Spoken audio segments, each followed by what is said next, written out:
बहुत समय पहले की बात है। एक जंगल में साढ़े साती नाम का एक साधु रहता था, जो राक्षस वरदाना का बहुत बड़ा भक्त था।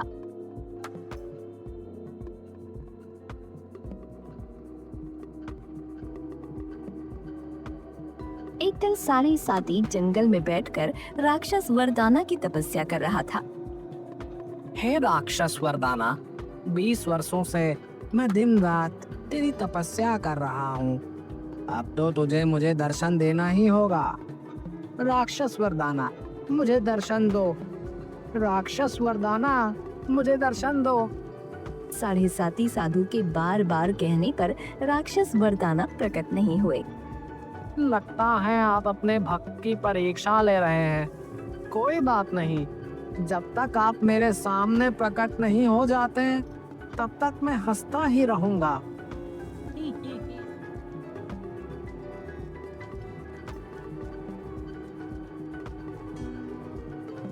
ठीक है राक्षस वरदाना, लगता है तुम्हें प्रसन्न करने के लिए मुझे कोई और ही उपाय करना होगा। इतना बोलकर साढ़े साती साधु ने अपने बगल में रखा हुआ सांप का पिटारा खोल दिया और पिटारी में बैठे हुए सर्प को देखकर बोला, अरे देखता क्या है काले सर्प, मुझे तब तक काट जब तक राक्षस वरदाना प्रकट नहीं हो जाते। काट, अरे काट, अरे देखता क्या है, काट काट। साढ़े साती की बात सुनकर सर्प मन ही मन गुस्से से बोला, कटवा तो ऐसे रहा है जैसे कि राक्षस वरदाना की भक्ति में जान दे रहा है। अच्छा खासा जंगल में टहल रहा था, एक खामखा मुझे पकड़ कर ले आया और मेरे जहर के दांत भी तोड़ दिए। भाई अभी भी दर्द है। सर्प साढ़े साती को काटने ही वाला था कि तभी रंग बिरंगी किरणों के साथ राक्षस वरदाना साढ़े साती साधु के सामने प्रकट हो गए।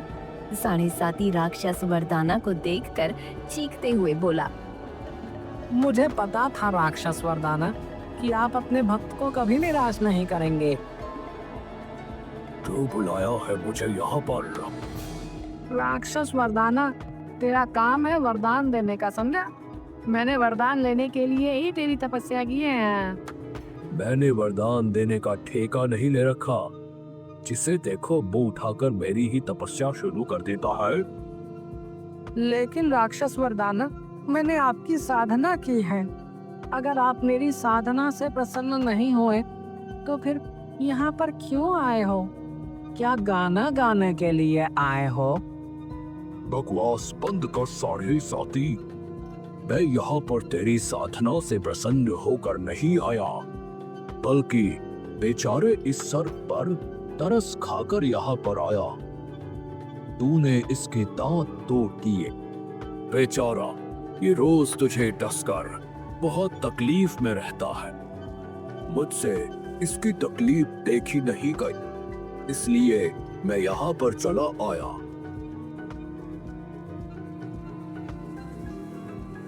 कोई बात नहीं राक्षस वरदाना, लेकिन आने का कारण तो आपका मैं ही बना हूँ ना। ज्योति बताओ, तुम क्या चाहते हो? देखो, वरदान, कैसा वरदान?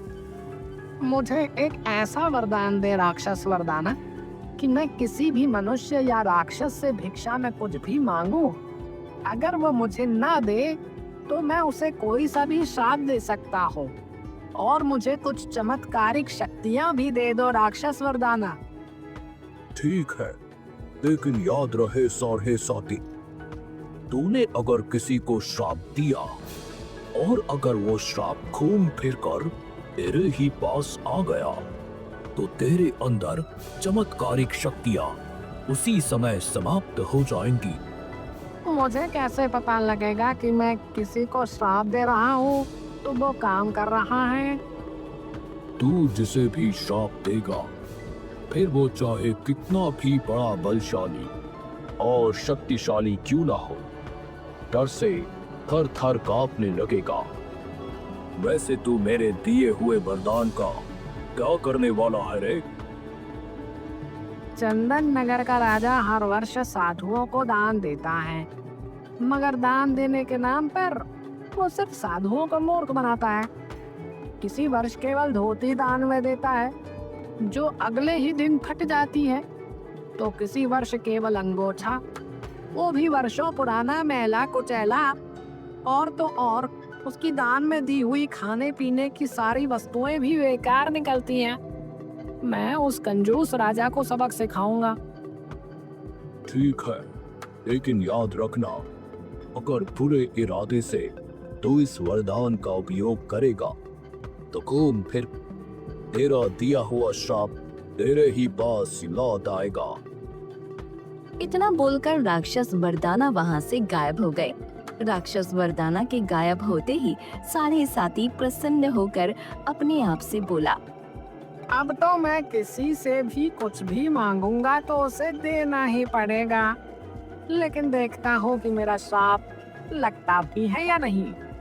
इतना बोलकर सारे साथी वहाँ से चल दिया।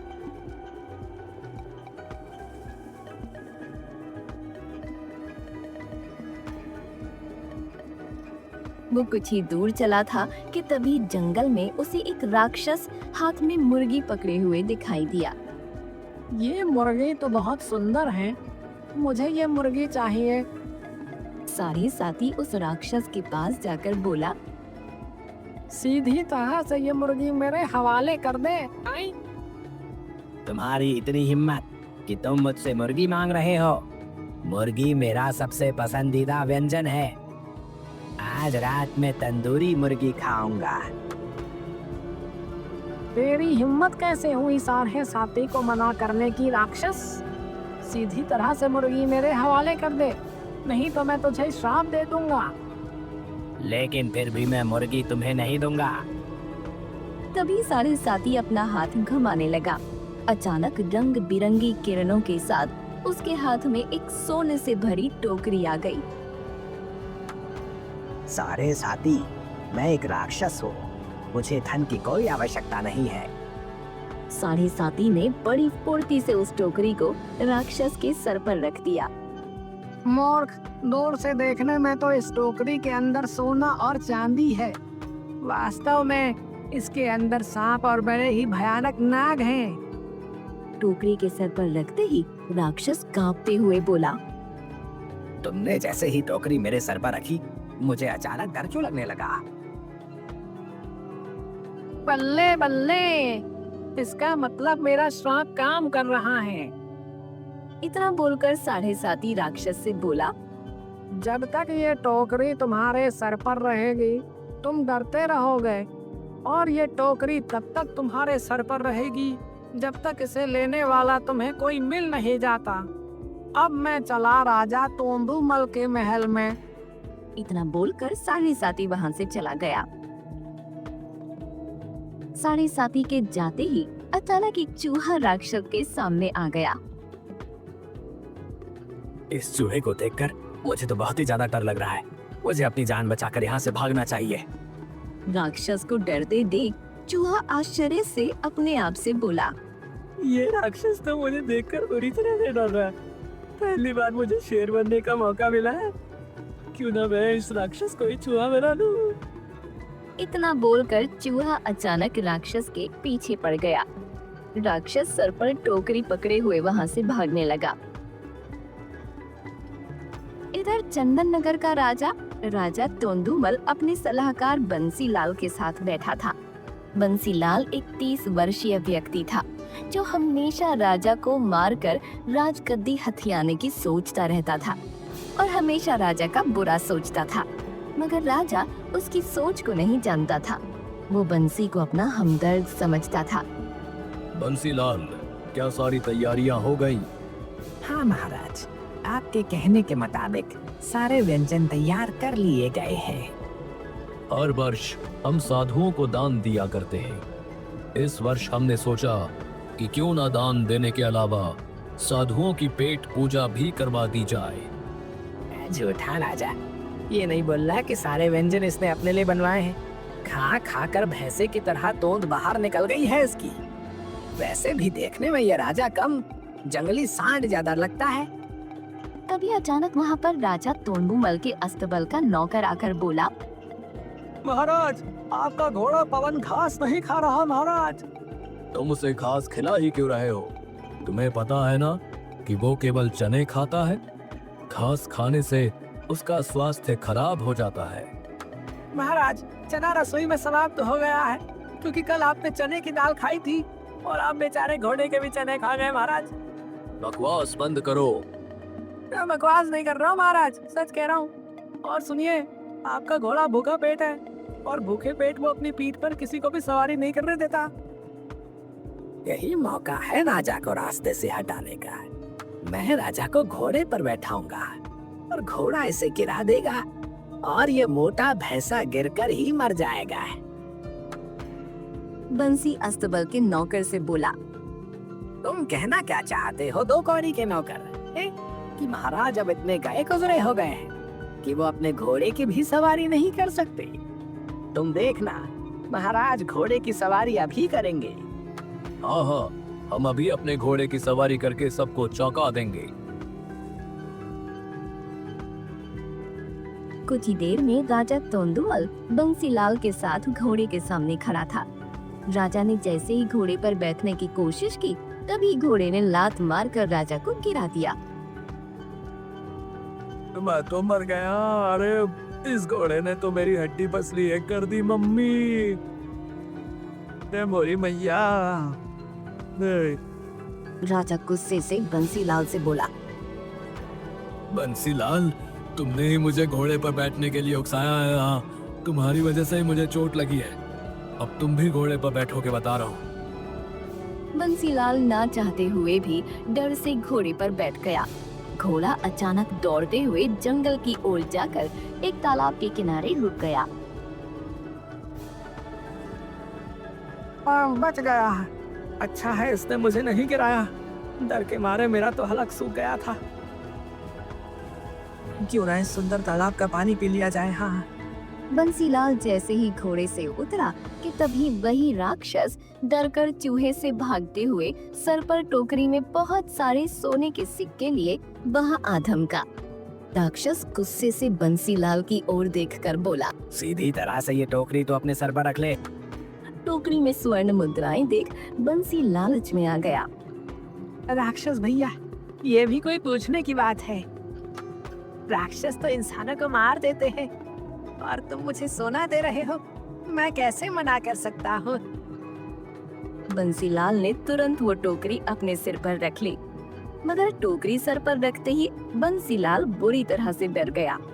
राक्षस भैया, टोकरी सर पर रखते ही मैं डर से कांप क्यों रहा हूँ? मूर्ख, इस टोकरी में रखा हुआ धन सिर्फ एक भ्रम है। असल में इस टोकरी में सर्प है। मैंने अपना श्राप तुझे सौंप दिया है। अब तू जाने तेरा काम जाने। जब तक ये टोकरी तेरे सर पर रहेगी, तब तक तू डर से कांपता ही रहेगा। इतना बोलकर राक्षस वहाँ से चला गया। मैं अब क्या करूँ? ये राक्षस तो मुझे मुसीबत देकर भाग गया। हाँ, एक उपाय है। जिस तरह से राक्षस मेरे सर पर टोकरी रखकर भाग गया, उसी तरह से मुझे भी अब अपने ही जैसे मूर्ख को ढूंढना पड़ेगा, ताकि मैं ये टोकरी उसे देकर अपनी जान छुड़ाऊं। इधर राजा तोंदुमल अपनी पत्नी रानी मुन्नी से बोला। अभी तक बंसीलाल नहीं लौटा। साधुओं के आने का समय हो गया है। महाराज, साधुओं के आने का समय नहीं हो गया है, बल्कि साधु बाहर ही खड़े हुए हैं। बंसीलाल का इंतजार मत कीजिए। आप तो जानते हैं, हमारे राज्य के साधु जरा सी बात पर श्राप दे देते हैं। तुम बिल्कुल सही कह रही हो। चलो बाहर चलते हैं और साधुओं को दान देकर आराम से बैठकर बातचीत करते हैं। राजा तोंदुमल अपनी पत्नी रानी मुन्नी के साथ बाहर चला गया। बाहर 4 साधु खड़े हुए थे। एक साधु क्रोधित अवस्था में राजा तोंदुमल से बोला। महाराज, मैं आपसे दान लेने नहीं आया, बल्कि आपको श्राप देने आया हूँ। लेकिन क्यों साधु महाराज? मुझसे कोई गलती हो गई? पिछले वर्ष आपने दान में जो मुझे गुड़ दिया था, उसमें चींटियां ही चींटियां निकली थी। और मुझे अनाज मिला था। उस अनाज में चट्टान के अलावा कुछ भी नहीं निकला था। मैं भी आपको श्राप देने आया हूँ। और मुझे दान में जो दूध मिला, उससे मेरी सेहत एक दिन भी नहीं बनी। मतलब साफ है कि उसमें पानी मिला हुआ था। मैं भी श्राप देने आया हूँ। मुझे जो वस्त्र आपने दिए थे, उसमें इतने छेद थे कि मुझे अपनी कुटिया में रोशनदान बनाने की भी जरूरत नहीं पड़ी। मैं भी श्राप देने आया हूँ। ये सुनकर राजा तोंदुमल बुरी तरह से कांपते हुए बोला, मुझे क्षमा कर दीजिए। इस वर्ष मैं आप सबको भोजन भी अपने महल में ही कराऊंगा और दान स्वरूप एक एक धोती दूंगा। ये सुनकर एक साधु क्रोधित होता हुआ बोला, धोती देने से क्या होगा महाराज? अगर धोती ही दान कर रहे हैं तो उसके साथ एक अंगोछा भी दान कीजिए। क्षमा करिए साधु महाराज, ये तो मैंने सोचा ही नहीं। चलिए कोई बात नहीं, अंगोछा अगली बार दान कर देंगे। इस बार आप धोती और भोजन से ही काम चला लीजिए। तभी वहाँ पर साढ़े साती साधु आ पहुँचा। साढ़े साती साधु को देखकर राजा चौंकते हुए बोला, आपको तो इससे पहले मैंने अपने राज्य में कभी नहीं देखा। मैं इन सब की तरह बेकार साधु नहीं हूँ, बल्कि मैं एक बहुत पहुंचा हुआ साधु हूँ और मैं जिससे कोई भी वस्तु मांगता हूँ उसे देनी ही पड़ती है। अरे ये भी कोई जबरदस्ती है? हाँ जबरदस्ती है। मैं चाहूँ तो तुझे इसका नमूना भी दिखा सकता हूँ। मूर्ख भैंसे जैसे दिखने वाले राजा, मैं जिसे श्राप दे देता हूँ वो पानी भी नहीं मांगता। तभी राजा की पत्नी रानी मुन्नी राजा से बोली, ये साधु वाकई मुझे बहुत ही पहुंचा हुआ मालूम पड़ता है, इसलिए इसके साथ नौटंकी मत कीजिएगा। आप इन साधुओं को तो दान देने के नाम से मूर्ख बना देते हैं, परंतु मुझे लग रहा है कि ये साधु इन साधुओं की तरह मूर्ख नहीं बनेगा। बिल्कुल सही कह रही हो मेरी प्रिय, मुझे भी कुछ ऐसा ही लग रहा है। इतना बोलकर राजा साढ़े साती से बोला, आपको क्या चाहिए? मगर साढ़े साती जोर जोर से हंसने लगा। अरे हंसते ही रहोगे या कुछ बताओगे भी? तो सुन, मेरा नाम है साढ़े साती और मेरा पसंदीदा अंक भी है साढ़े साती। मुझे दान में हर वस्तु 7.5 ही चाहिए, जैसे कि 7.5 किस्म के वस्त्र, 7.5 सेर अनाज, 7.5 लाख स्वर्ण मुद्राएं, 7.5 प्रकार के फल, 7.5 प्रकार के सूखे मेवे, और वो भी जल्दी, वरना यहीं पर तुझे श्राप दे दूंगा। साढ़े साती की बात सुनकर राजा अपनी पत्नी से बोला, ये साधु जो मांग रहा है उतना धन तो हमारे राजकोष के भंडार में भी नहीं है। काश इस वक्त हमारा प्रिय सलाहकार बंसीलाल यहाँ पर होता तो जरूर वो हमें इससे बचने का कोई ना कोई उपाय जरूर बताता। तभी वहाँ पर सर पर टोकरी रखे कांपते हुए बंसीलाल आ पहुँचा। बंसीलाल के सर पर स्वर्ण मुद्राओं से भरी टोकरी देखकर राजा तोंदुमल खुश होते हुए बोला, अरे बंसीलाल, तुम्हारे पास इतना धन कहाँ से आया और तुम डर से कांप क्यों रहे हो? खैर वो सब मैं तुमसे बाद में पूछ लूंगा। फिलहाल तो ये स्वर्ण मुद्राएं साढ़े साती के सर पर रख दो। बंसीलाल ने बगैर देरी किए टोकरी साढ़े साती के सर पर रख दी। अचानक साढ़े साती बुरी तरह से डर से कांपने लगा और बंसीलाल की ओर देखकर बोला, अरे ये किस तरह का धन है? धन जब सर पर रखा जाता है तो मनुष्य प्रसन्नता से नाचने लगता है, परंतु मैं तो डर की वजह से कांप रहा हूँ। तभी रंग बिरंगी किरणों के साथ वहाँ पर राक्षस वरदाना प्रकट हो गया और साढ़े साती की ओर देखकर बोला, साढ़े साती, ये तुम्हारा ही किया हुआ उस राक्षस को श्राप था जो घूम फिरकर तुम्हारे ही सर पर आ गया। और मैंने कहा था अगर तुम्हारा श्राप घूम फिरकर तुम्हारे ही पास वापस आ जाए तो फिर मेरा ये वरदान उसी समय समाप्त हो जाएगा। इतना बोलकर राक्षस वरदाना वहाँ से गायब हो गया और साढ़े साती डरते हुए वहाँ से भाग गया।